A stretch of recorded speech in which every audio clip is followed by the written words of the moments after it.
Going the distance with local sports. This is the X Sports Network. When it's time to build a home, remodel, or add on, Hamby Builders is this area's experienced construction company. From site selections to floors, doors, windows, trim, tile, bathrooms, and kitchen, the Hamby Builders team can make your home the home of your dreams. Hamby Builders is licensed and insured with over 20 years of experience in homes in Giles, Lawrence, Wayne, and Murray counties. Trust your home construction or light commercial project to the team with experience and integrity. Hamby Builders. Call 931-629-5264 or 931-629-9472 today.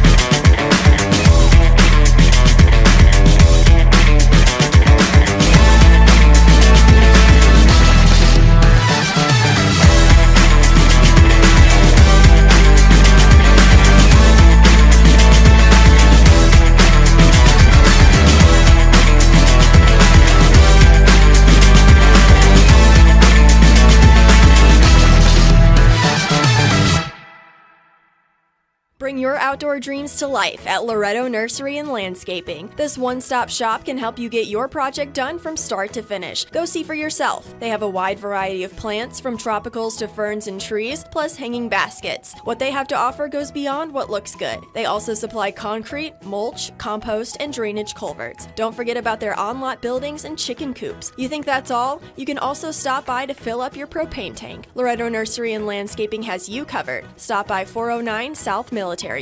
Nobody makes hauling more affordable than C&D Hauling.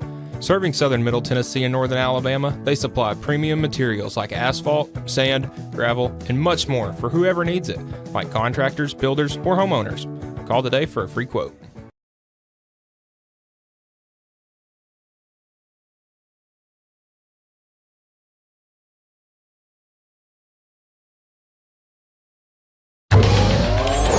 Going the distance with local sports. This is the X Sports Network. Welcome to X Sports Today. Here recapping a big week in football this past weekend. AJ Gobble, Taylor Plott, Michael Marks, and Bryant Gobble. And a wild weekend we had this week, guys, and a lot of stuff going on, and certainly a lot to talk about. Yeah, I mean, it was a jam-packed weekend, Saturday, Sunday, a ton of good games, so I'm ready to talk Friday about it. too, some big big upsets on Friday as well. Yeah, let's get right into it. We'll start with college football. Like you guys mentioned, Friday night, I said it, there's just something about Miami does not play well on those ACC Friday night games, and it reared its ugly head, or did Carson Beck just literally rear his ugly? Yeah, that was a Georgia Carson Beck kind of game. He threw 4 interceptions post game. He was throwing one of his receivers under the bus. For that 4th pick, which I don't know why you're throwing the ball in that situation. Yeah. But, I thought Miami would have won this game in the trenches, and Louisville just completely dominated them. I mean, Carson Beck, while he didn't get sacked a ton, it felt like he was running for his life a good bit of the night, and Louisville was able to run the ball really well with Isaac Brown, and just props to them, forcing those turnovers, getting an early lead, and not relinquishing it. Yeah, my question was, at some point in the season, I felt like, is the old Carson Beck going to rear its ugly head? Because initially I thought, okay, well, the question going into the season was, which Carson Beck are we going to get? Because he has obviously proven that he can be a very, very good quarterback, but he just ends up being inconsistent, and we saw a lot of that at Georgia. Well, we started off the year, and he looked really, really good in almost every single game that Miami had until we get to the Louisville game, and all of a sudden here's the old Carson Beck again, and obviously, Miami was still in the game. It wasn't like Louisville completely blew them out of the water, but having that old Carson Beck back definitely hurt their prospect of winning. Louisville still a really good team. They end up getting the W. What is it about Jeff Brom with the? Is it just a coincidence, or is this guy just lock in when it comes to top 5 teams? Yeah. I'm looking at it right here with Purdue. Right, Purdue could be like an under 500 team, and they face Ohio State or someone that was in the Big Ten that was ranked in the top 5, and they're seeing red, they're ready to lock in. So I mean, Jeff Brom, he did this at Purdue. He defeated number 2 Ohio State 49-20 as a 13.5-point underdog. He defeated number 2 Iowa 24-7. I think Michigan State 40-29 when they were ranked number 3. So Jeff Brom he does this. He will lock in on a random October night, and he'll make a top 5 team sweat.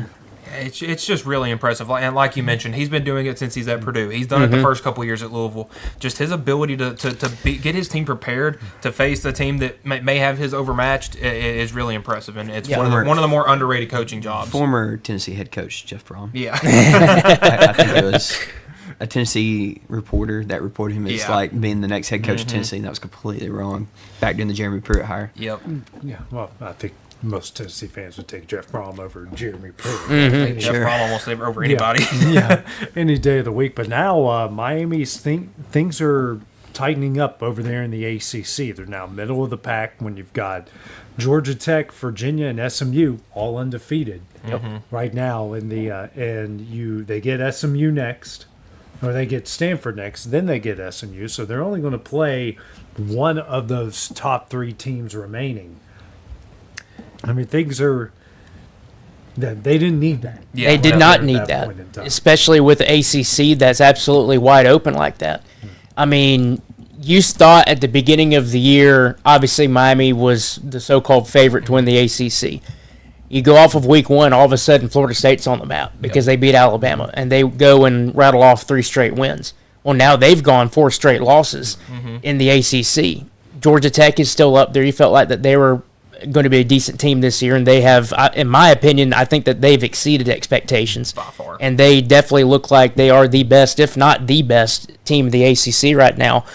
But Miami's still good, but you're right. I mean, they find themselves in the middle of the pack right now, middle of the season. Yeah. I mean, but still, that ACC is wide open. Yeah. Well, there's 3 undefeated teams left, and like you said, AJ, there's only 1 left on Miami's schedule. They could win out and still miss the ACC championship game because right now Georgia Tech and Virginia and SMU are all without a conference loss. Yeah. So they do not control their own destiny. Yeah, and they can still make the playoff that way because they've got some impressive wins, but. Yeah, there's just something about getting that week off that could be nice. Another upset that happened on Friday, guys. This one a little bit more dominant. Minnesota just took care of business. I was wrong on that one. Normally they suck on these Friday night games or these midweek games or whatever the case may be. They did not, and they held Nebraska. 219 yards total offense is 36 on the ground, and this was it's kind of a butt whooping from the start in this game. Yeah, PJ Fleck owns Nebraska. He's 7-1 against them in his 9 years at Minnesota. They didn't play last season, but yeah, like you said, I mean, this was a smash mouth football game that Nebraska just wasn't ready for. Got outrushed 186-36. Dylan Raiola was sacked 9 times. So, and the way Minnesota controlled the tempo and the clock in that one, just really impressive, and never allowed Minnesota to get back into that one, or never allowed Nebraska. Pardon. I don't know what it is with. I mean, you said it plain and simple. There's something about Minnesota and PJ Fleck that they just seem to have Nebraska's number. Yeah. And obviously Nebraska's been going through a lot over the past handful of years, but you feel like this year they've finally kind of started to get themselves back on the map. Matt Rule's doing a fantastic job over there.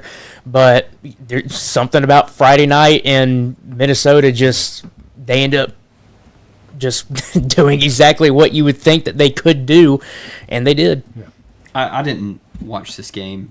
I told you guys if Dylan Raiola could stop being weird, that'd be great. So maybe this will humble him, maybe it won't. I don't know. Well, he made a throw with his left hand in the game, which was pretty cool. But that was about the only good that came out of that one for Nebraska. Yeah. Well, guys, and when you look at it, the Big Ten standings, because right now you've got Indiana, Ohio State. They're undefeated 4-0. You got 3, 4, 5, 6, 7 teams at 3-1, including Minnesota, UCLA, Michigan, Iowa, USC, Northwestern, and Oregon. So Northwestern UCLA conference championship game still on the books from what I'm seeing.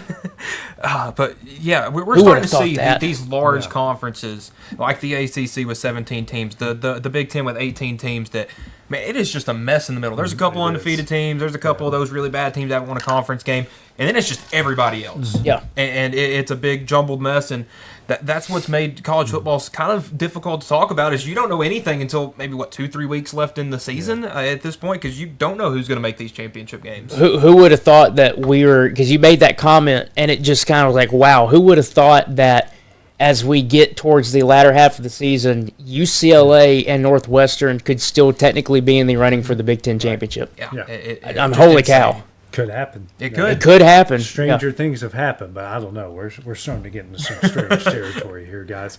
Let's go to the noon games. Start off first. It's down the road, Vandy. The score is actually a little bit closer than what the actual game was, 31-24. Yeah, I thought that Vanderbilt controlled that game, like you said, from start to finish.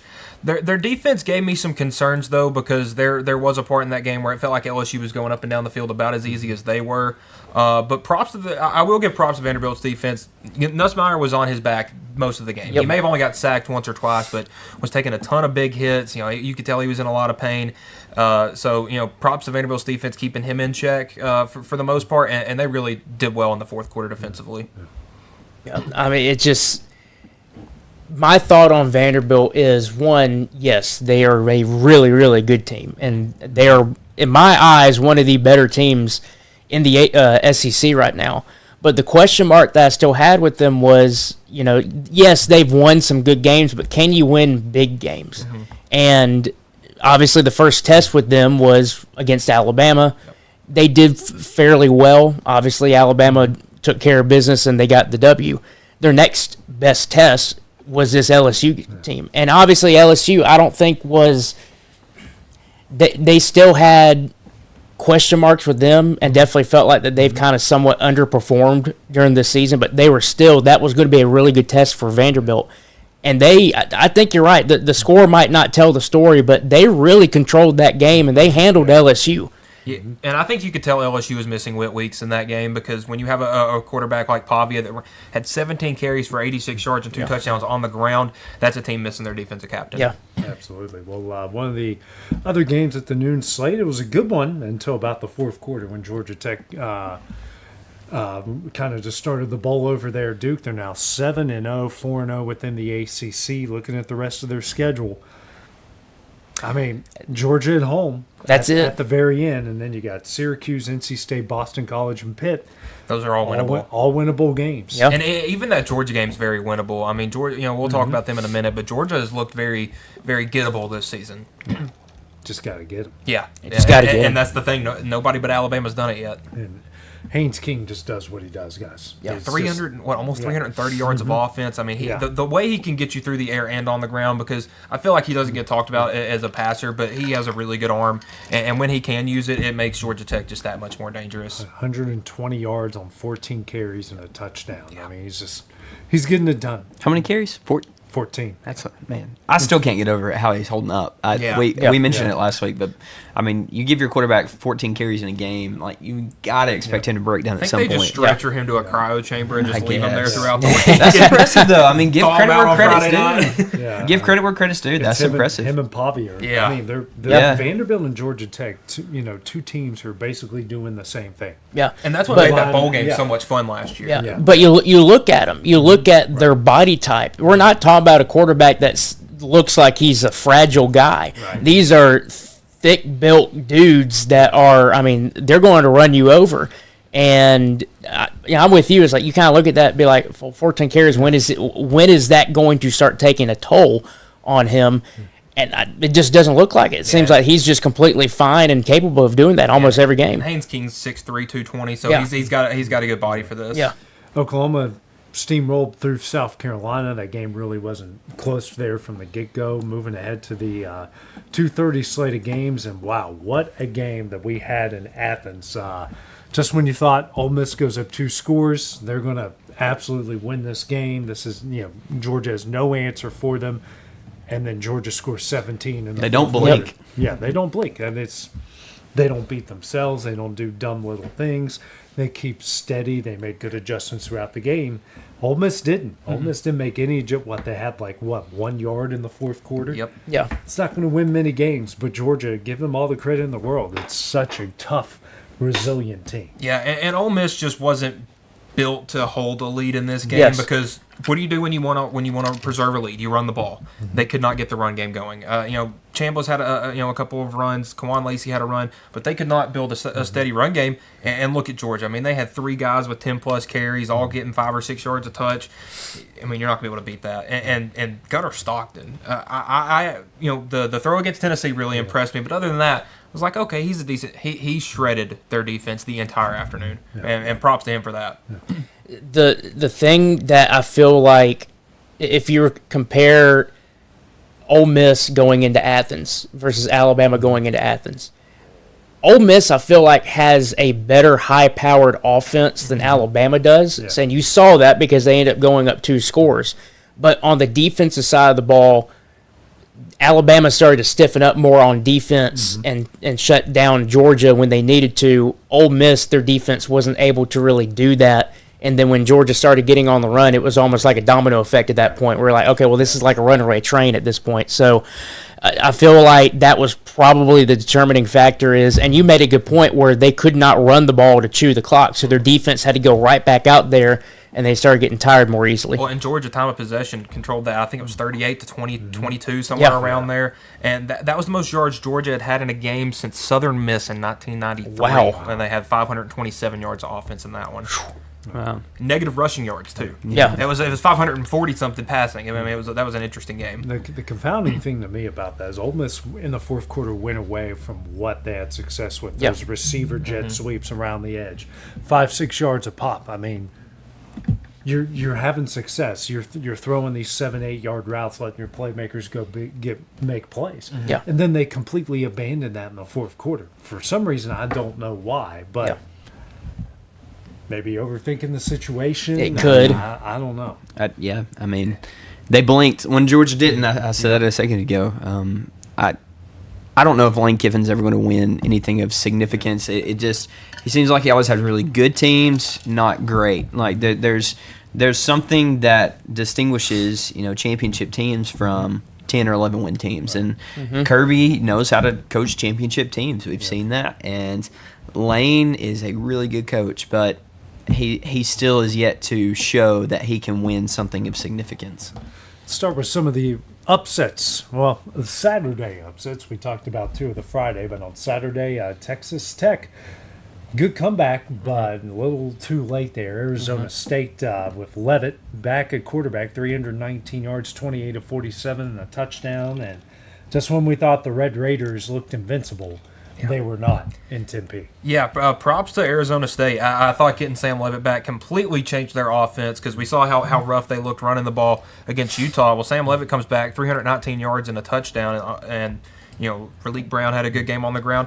I was really surprised Texas Tech went away from the run game so quick. Cameron Dickey has been really good all year. He only got 9 touches, and I just feel like that they kind of abandoned the pass game without Barron, and went to more of a pass game, but with your backup. Barron Morton didn't play in the game; it was all Will Hammond, and he was all right. But I just think that Arizona State, it feels like they always get one that kind of comes out of nowhere, and this was that one. I feel like that too. It was just kind of just you expect one of the games at some point. It just hadn't to happen to be Texas Tech.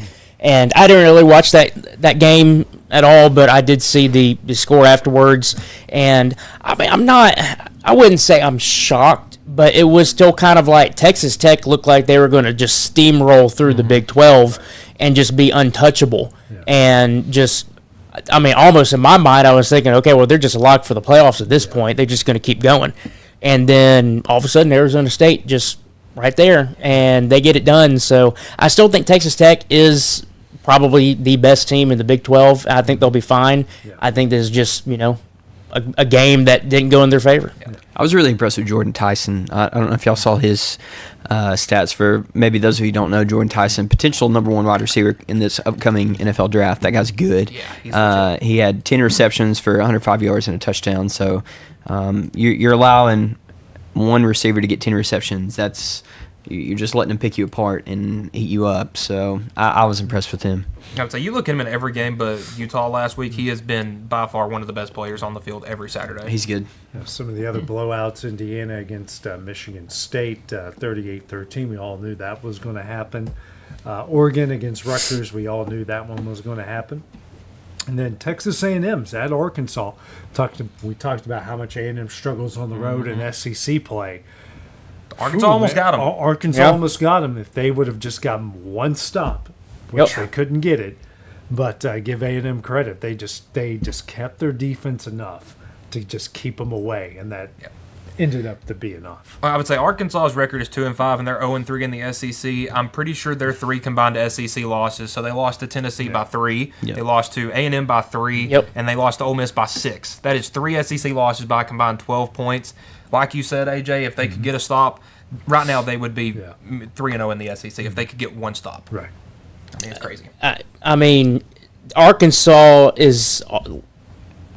I'm trying to think of a word to describe how their season, because great point. Each game has been by either 3 points or a single possession, and they're like an enigma this year because the product that you see on the field is a good product. It's not terrible. It's not terrible at all. And I do think that you take a look at what they had last year. Correct me if I'm wrong, but I feel like they took a step in the right direction with what they have on the field. Right.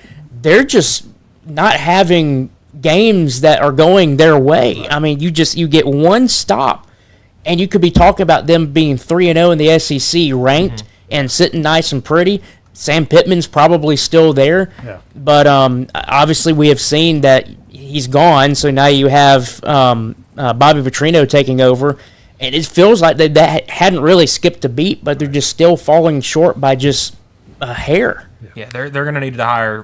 They're going to need to spend a lot of money in the offseason bringing in a defensive coordinator because that's really what this team is away from being really, really good. Yeah, I think A&M's just good though in general. Like Marcel Reed's a good game manager, quarterback, and he's good. He can put on the cape in some ways and be Superman when he needs to. He had 3 touchdowns the other night. Looking at A&M's football schedule, they've won multiple one-score games, like less than one-score games. So they're getting it done. Mike Elko knows how to coach well. Yeah. Another upset, guys. Did not see this one happening at all, but man, I don't know what it is about teams firing their coach and then they win the very next week or score an upset, but happened again, and this time it was UAB, and man, Memphis had the ball first and goal at the 1 and could not punch it in to at least tie this and send it into overtime. UAB without Trent Dilford picks up a big win, and now things get a little murky there at the top for that group of 5 bunch that's trying to get into the playoffs. Yeah, that Arizona State-Texas Tech game I thought shook a lot up, but the Memphis losing. I mean, Memphis had a chance with South Florida coming in 2 weeks to host College Game Day.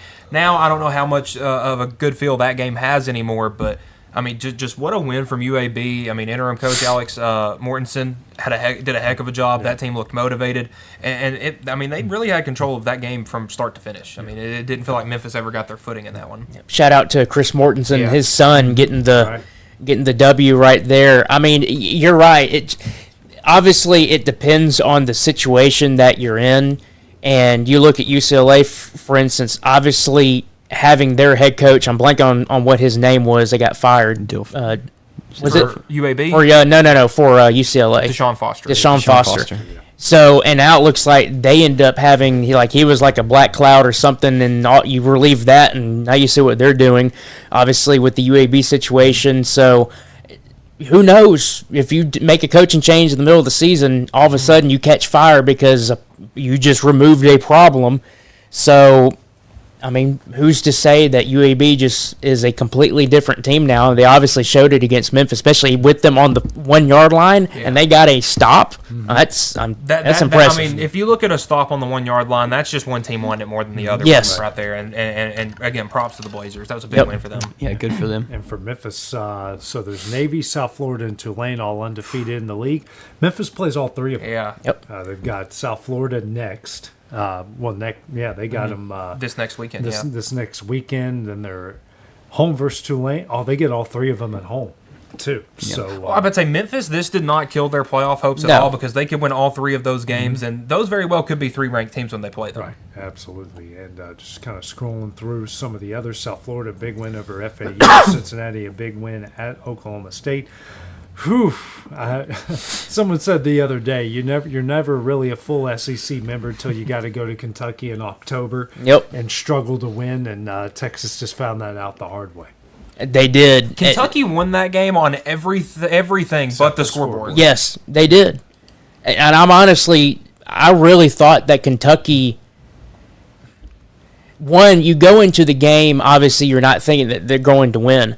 But when you got into the fourth quarter and everything, you started feeling like, okay, well, they deserve to win this game now. Mm-hmm. And Texas ends up hitting a last-second field goal to win it. But there's overtime. It was an overtime. Yeah, overtime. And I don't know. You're right. There's just something about going to Kentucky in October, and they could be they could have no wins, and all of a sudden they just kick you. And Cutter Boley, the quarterback for Kentucky, had almost twice as many passing yards as Arch Manning and outrushed Texas's leading rusher by himself. So props to him. And how much does this motivate Kentucky? Because they got a big game next Saturday night with Tennessee coming to town that I think they would love to beat Tennessee more than anything. I just want to know what's going on with Texas. Yeah. I think Kentucky doesn't scare me. Maybe it's just the Tennessee fan in me, but what's wrong with Texas? Like they beat Oklahoma last week, and Arch looks good. The run game looks good. He looked okay. Yeah. I think. I don't think good Arch considered to what he had been. Sure, he looked better, but I don't think Arch has looked great. No, he has not. None of Texas has looked great all year,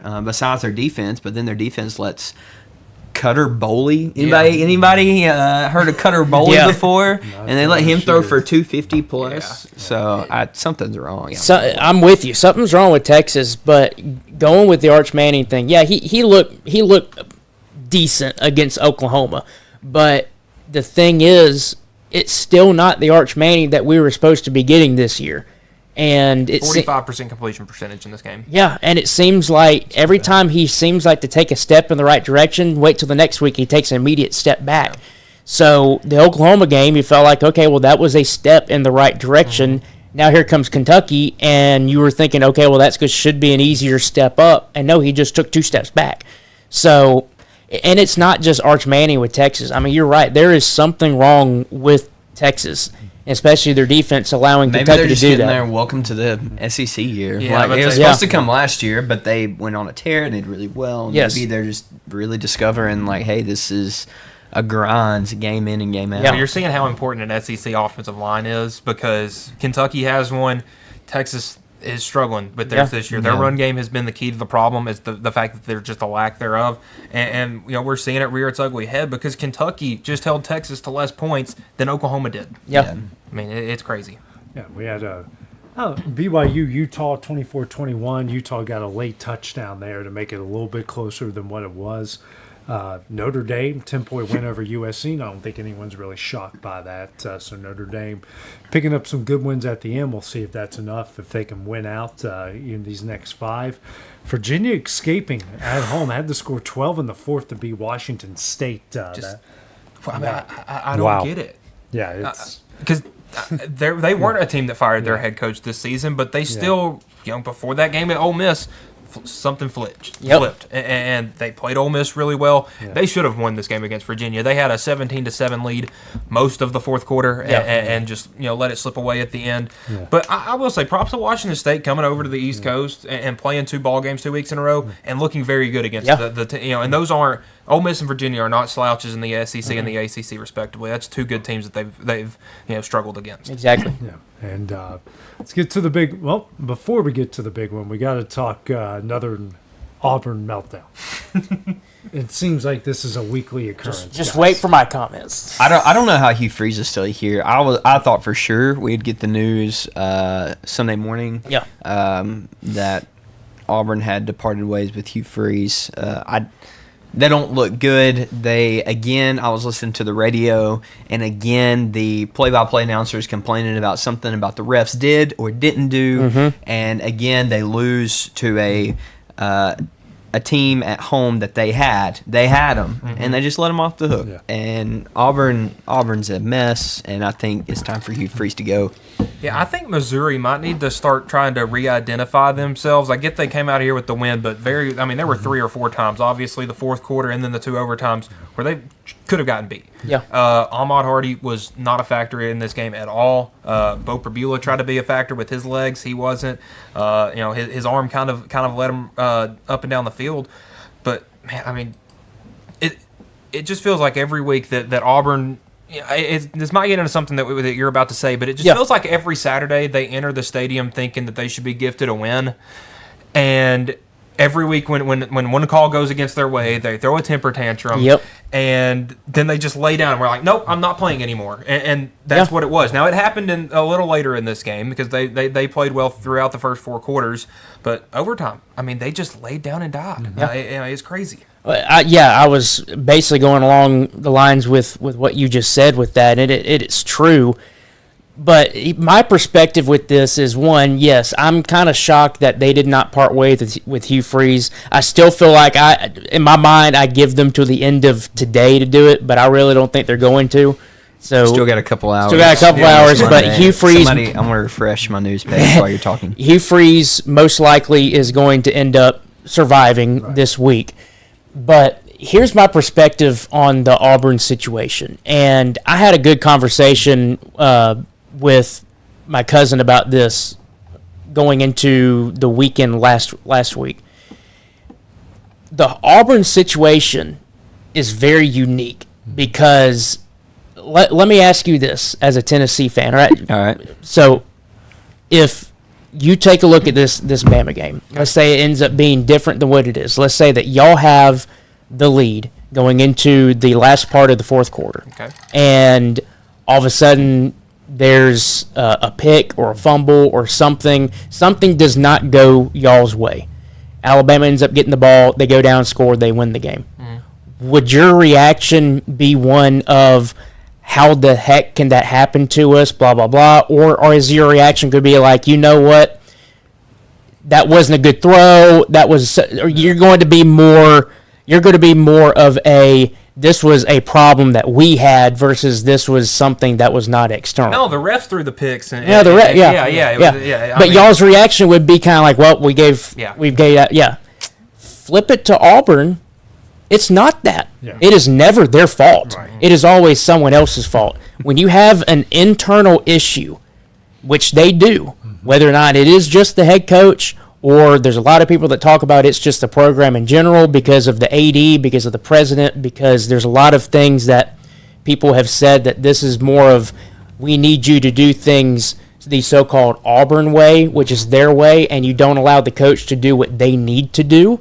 And that has been talked about for many, many years now, that is one of the problems that they have internally. But when you look at a football game perspective, it is never their fault. It is the ref's fault. It is the other team's fault.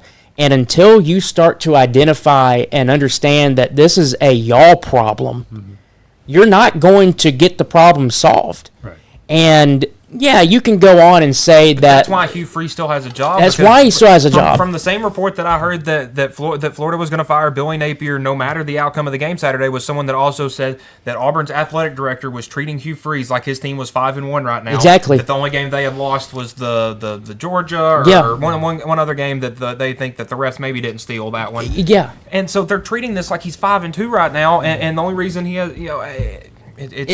It's just until they identify that it is not a other person problem, it's not external, it is internal. They are not going to get that program turned around. Yeah. Now, to go off of what you said real quick, and I'm blanking on who the sideline reporter was during that game, but they went down to her and asked. It was after I believe it was a pass interference penalty.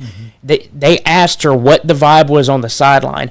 And she said word for word, as soon as that penalty happened afterwards, she said everybody was dead on that sideline. So they have not only a problem with blaming other people and other factors, but their problem is when one bad thing happens, whether it's a penalty, a fumble, whatever, they immediately shut down. Now that goes on to Hugh Freeze. Yes. That is his problem with that. Because when it comes to culture, that's the coach. That's the coach. That is and the staff. And you see his reaction to those calls. And he himself is one that is just, I give up. And so his team gives up. And then there you go. You have a winnable game, and they just end up giving it away. All right, guys, let's get to the big one you all want to talk about. Tennessee at Alabama. Tide comes away winners 37-20. Certainly a game that was closer than what the actual final score was, but Bama just made more plays and executed a little bit better. It's entertaining game, to say the least. A lot of wild back and forth there. Well, it was the third review in October. It felt like. I mean, every Yeah, really. I mean, I know I can complain about SEC officiating, and I'm not going to complain about good calls, bad calls in that game. I think that the amount of reviews in that game shows the ineptitude of an officiating crew. If you're reviewing a lot, that means that you don't know how to do your job, and you're just going to wait for someone else to fix your mistakes. But other than that, I thought it was a great game. Yep. I mean, you had two teams that, I mean, you could tell it was a rivalry game. I mean, Bryant Denny Stadium was jumping, and really it felt close most of the game. I mean, obviously it felt like Alabama kind of had that 10 to 17 point lead for most of the game, but it felt like a close game, and it was a really fun one. I mean, you had guys making, like Ryan Williams, for example, had been a no-show the last 2 weeks. Was big in that game. Jam Miller, I thought, ran the ball really hard. And I think he got a lot more touches than I assumed. Both starting running backs got a ton of touches and played well. It was a great game, but again, that Alabama's play right before halftime, that interception was a big difference. Yeah. At some point, you got to talk about Josh Heupel and his inability to be ready for road games. I don't want to sit here and be like, oh yeah, Tennessee played a good game. I felt like maybe that was a C-, D+ performance from Tennessee. It wasn't good. Heupel wasn't good. Somebody's got to address his clock mismanagement at the end of the half. The play at the end of the half, I don't think was particularly his fault. I think that was a terrible throw. We were talking about that earlier. If that ball gets put out towards the pylon, maybe the Alabama defender comes and swats it away, but he's not intercepting it. Well, you got to put it where it's either a touchdown or an incompletion. Your tight end is big enough to box that guy out and have his back to the defender and his hands going towards the ball. So Joey needs to put that ball out there. He did not play well that game. And at the end of the day, your offense only scored 20 points. I don't think the defense was the issue. I think defense gave you stops when it needed it. I think they scored on the last play of the game. I think the ref screwed that one up, but that's garbage time though. You're still you're arguing about 20 points versus 27 points when your offense has been scoring 40. You're the number one offense in the country and you only score 20 points. There's issues that need to be addressed from game management, from efficiency standpoints. I'm really worried about Tennessee finishing the rest of the season undefeated because you have some really tough matchups and you have a lot of things you need to clean up. And I don't know if we can clean it up. I may be being too pessimistic. Maybe you guys think otherwise, but Heupel has issues. Yeah. The defense has problems. I guess I'm willing to give them a pass because I keep thinking about the injuries that they have and the missing pieces. Like they didn't have their two best corners. They don't have their two best corners, and then they were missing. Was it Thielander, the linebacker, for the whole first half? Spillman. It was Spillman. That's right. Spillman was missing the entire first half, and that's when Alabama scored 23 points in a half. And Tillman was second on the team in tackles, if that tells you anything. He played one half, and I feel like when he entered the game in the second half, it felt different. It did. And I'm going to be honest, I completely forgot that he was out because of a targeting foul in the previous game. But I'm with you. There's something about Heupel and the road games.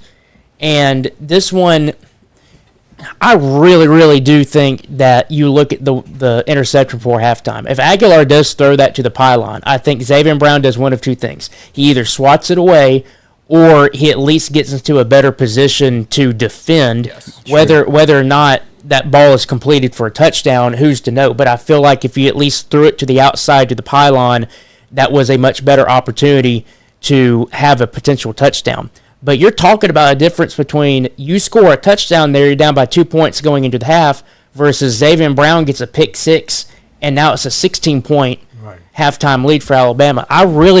Obviously, that's not the focus that I can say that was the end of the game at that point, but it definitely was a big turning point. You go into the second half, and I do think that the Tennessee defense stiffened up. There was a lot of times, and you mentioned you felt like this game was not necessarily completely out of reach. I felt that way too. I was just, when y'all started getting stops on defense, I started feeling, okay, well, they're starting to kind of come around. This is going to end up being down to the last second type of ball game potentially.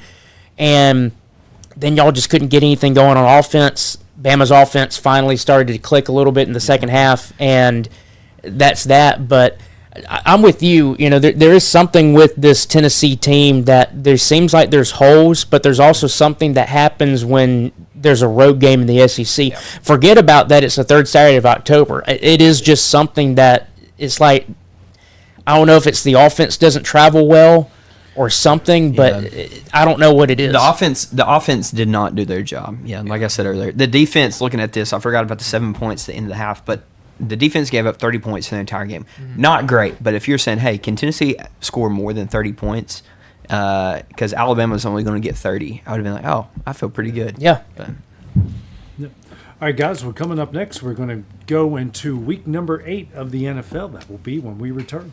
Hey everyone, this is Landon Saunders. And this is Nate Patterson with Cloud9 Fiber. We're excited to finally be able to offer Lawrenceburg our blazing fast, reliable, and affordable fiber internet services. If you're looking for a more reliable and more affordable provider, we at Cloud9 Fiber have you covered. Plans start at $50 a month, and we can offer up to a gigabit to your home or business. We are excited to be able to offer your first month of service entirely free. We encourage you to sign up on cloud9fiber.com or by calling 931-201-9098 so we can help you make the switch today. For the best meal from south of the border, head to Cocina Real and Puente Grande for lunch and dinner. With a wide array of mouth-watering entrees, there's something for everyone on the menu. And you can't forget the cheese dip. They'll treat you like family, and you'll never leave hungry. Make Cocina Real Mexican Restaurant and Puente Grande Mexican Restaurant your choice for authentic cuisine, located in Lawrenceburg, Tennessee.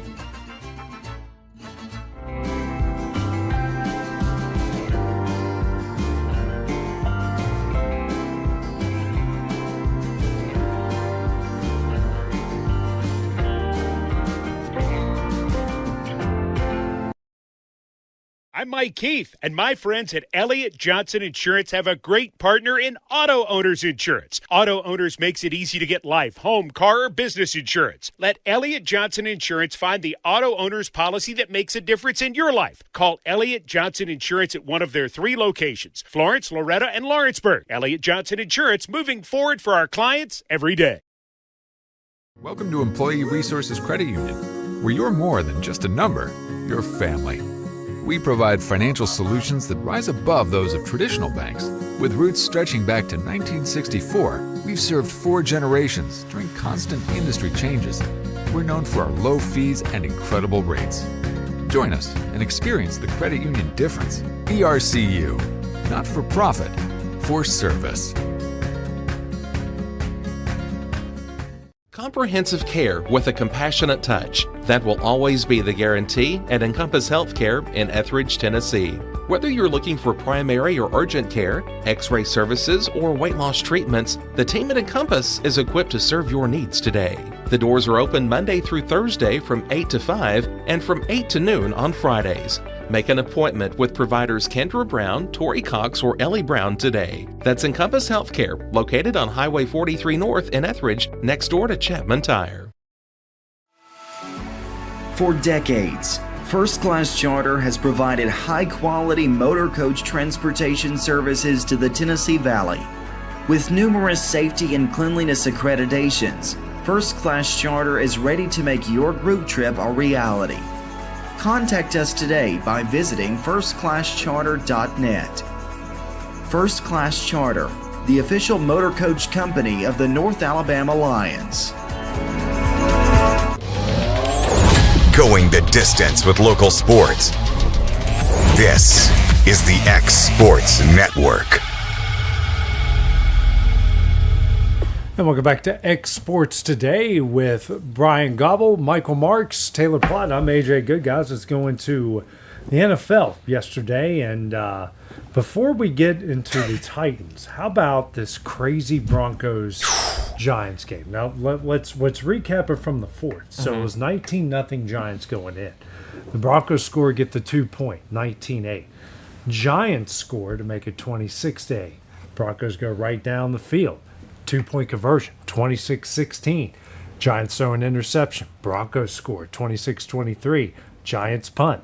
Broncos score, 30 to 26. Then the Giants score, miss the extra point, and then the Broncos go down and kick a field goal. They scored all 33 points. There's 46 combined points in the fourth quarter. The Broncos score all 33 in that quarter and win the game. That's as wild as a finish I think I've ever seen. And they did it in the NFL. 33 points in one quarter in the NFL is unheard of. It's unheard of. The only other game I can think would be comparable, and it wasn't that everything happened in the fourth quarter, it was just the fourth quarter was crazy, is that playoff game a handful of years ago with the Chiefs and the Bills where there was like 30-something points in that fourth quarter, but it had been like a 21-17 ball game up to that point. Now, this was a completely different animal with that, whereas the Giants had the game, and then all of a sudden the Broncos just score 33 points and just end up winning it. I was speechless. I didn't get to watch it, but I saw the score, and I was like, okay, well, Giants won that. And the next thing I know, it's like, oh, well, the Broncos just kicked the game-winning field goal. I'm like, what the hell just happened? Is the story? I want to ask you guys: is the headlines the Giants blew it or the Broncos won it? That's a good one. Because the Giants had scored 2 touchdowns. Yeah, I was about to say, I'm going to throw that more on the I feel like I want to throw it more on the Giants' defense than anything, just because their offense was still going out there and scoring, but you give up 33 points in one quarter. I mean, I'm kind of in line with that, but man, there is a part of me that wants to say the Broncos just went out and got that. Because, I mean, you could say that the Giants' defense just completely fumbled, but if you look at the way that the Broncos scored, it was more like the Broncos just flipped the switch and they were finally finding their offense, and the Giants couldn't do anything with it. Because you saw how they have been able to score and have a decent offense throughout this season. They just ended up getting shut down until the point that it just the switch was flipped. So I don't know. That's a good question. I would kind of lean more. I feel like the Broncos won that. Yeah. But you could say a lot with the Giants with that. They ended up losing that. I mean, that has the most Bo Nix feeling game of all time. Just the Broncos wait till the fourth quarter and then score 33 points. The Broncos drives 10 plays in the fourth quarter, 10 plays, 18 plays, 6 plays, 7 plays, and 7 plays. So, I mean, they were sustaining drives. They were doing well. And doing it quickly. Yeah, and they 18 were. plays. That's a military academy level drive. But you think about it, you talk about you had to score quickly because you look at that, you would think, okay, well, that happened in like that was your first half drives. You had to do those drives in the fourth quarter and do them quickly. Incredible. Incredible. Well, let's get the bad one out of the way. The Titans, it was competitive at one point. They took 3 lead after one. Yeah, and then boom, the Patriots just really came alive. It was, 17-13 at the half. Then the Patriots just kind of step on the gas there in the third quarter and nowhere for the Titans to go after. Yeah, that was one of those. I checked the score in the first quarter and I saw the 10-3 and I was like, no way Vrabel's going to go back in there and lose that game. And then I checked after the game. I was like, okay, that's more like it. Again, props to the Patriots. Drake May had 2 incompletions in this entire game. I mean, I think that says more about him than it does the Titans' defense. Just him, and he goes to a collection of guys. I mean, Diggs is his number one guy, but Kayshon Boutte, Hunter Henry, those guys were huge for him. And props to the Patriots' defense. Titans scored 10 points in the first quarter, 3 points after that. I think the Titans. I think the Patriots were just kind of screwing around in the first half, Probably, not on purpose, but just some self-inflicted wounds. I don't think the Titans are necessarily beating the Patriots. I think the Patriots are just beating themselves. They come out in the second half, go on a 14-play, 7.5-minute drive to make the score 24-13, and it was over at that point. I'm surprised Vrabel didn't run score even more. They didn't score at all in the fourth quarter. I was hoping he kind of would just to prove a point. I mean, at Nissan Stadium, there was chance of Vrabel going through the stadium, people dapping him up and giving him fist bumps when he's coming through the tunnel. It wasn't the people in the stands that were the ones that wanted him gone. I'll say that. Oh, sure, but he man, he is missed, and he embarrassed us. Like, we did not look good. I say we as if I played. The Titans did not look good. The thing that I feel like we need to start talking about is Drake May is a very, very good quarterback. Yes, he is. Because only 2 incompletions in the game, and they were talking about it during the game. This is one of the ones that I did watch on Sunday, is if you're any other quarterback and you're just like, all right, well, we need to just have some completions and get a drive going. Well, what are you going to do? You're going to do like a quick slant. You're going to do a quick out. You're going to do a drag route. You're going to do one of those short passes that are like between 2 and 5 yards, maybe 6 yards. Yeah. His is like, you need to get some stuff going. I'm throwing the ball 20 yards down the field, and I'm hitting the receiver for a 30-yard gain. He is really, really good at throwing the deep ball, and he does that on a consistent basis. It's not just, okay, I can throw the deep ball when I need to. No, he is good at just throwing it whenever he wants to, and it's going to be right there for the receiver to take. He can also run as well. Yeah, he can also run. Sneaky mobile quarterback. He had like a 20-yard rush in this game. Yeah, he's good. Lots of blowouts yesterday as well. Rams and Jaguars in London. Rams win 35-7. Bears over the Saints 26-14. Browns huge over the Dolphins. Might be a firing there, 31-6. Chiefs shutting out the Raiders, 31-0. Colts, wow. Just looked great. Especially in the first half, and sustained it into the second half. One that went 38-24. No, who didn't look great? The Chargers uniforms. Ooh. Those hurt my eyes. Yeah, that was hard. What was it, the Savannah Bananas playing there? It was. That's what it looked like. Jonathan Taylor has more 3-touchdown games this season than the Jets. Wow. As a team. Wow, and the Cowboys blow out the Commanders. How about the Packers? Nice little come-from-behind win there late against Arizona. The Panthers, now 4-3. Finally got a road win. Yeah, they're without Bryce Young next week. That's already been reported. Then the Eagles, just do what the Eagles do. Get a win on the road, win a close game, score a touchdown in every quarter, and that proves to be enough. And Jalen Hurts, he is one of the guys that everyone has been the most critical of this season, obviously, since he won a Super Bowl last year. 19 of 23, 326 yards and 3 touchdowns. That's not check downs. Those are slinging it around. And Devontae Smith and A.J. Brown, he remembers he has 2 SEC guys on the outside, and they went off. And it was one of the first times this season that the Eagles looked like a Super Bowl contending team. Yeah. And he got me more than 23 points in fantasy, so I'm happy. That's the most important thing. We still got 2 more tonight, Tampa at Detroit, Houston at Seattle. Quickly, before we go, guys, let's look at next week's schedule before we play our favorite game. Minnesota at the Chargers, that's on Thursday. Miami at Atlanta. Jets at the Bengals. Browns at the Patriots. Giants at Philly, Buffalo at Carolina, Chicago at Baltimore, 49ers in Houston, Tampa at New Orleans, Dallas at Denver, Tennessee and Indianapolis, Green Bay at Pittsburgh, Washington at Kansas City. What is the cheapest game for next week to get into? Well, first off, I'm going to say that Bills at Carolina game scares me. Bills at Carolina? Yeah. This might be the most expensive. Nope. I've already found the cheapest. I thought I was about to say they've actually bumped up some of this stuff, but we're seeing there's only 1, 2, 3 games below $75 this week. I mean, my first guess is going to be that Chargers-Vikings game on Thursday. But most of our usual suspects, like the Cowboys, don't have a home game.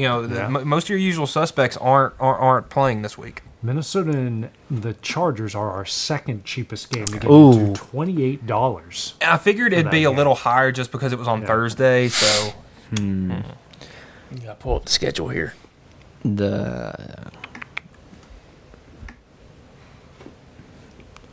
Is it Jets Bengals? No, that's actually $87. I'm about to say Cincinnati's Bears at Ravens. Ravens, $78. Interesting.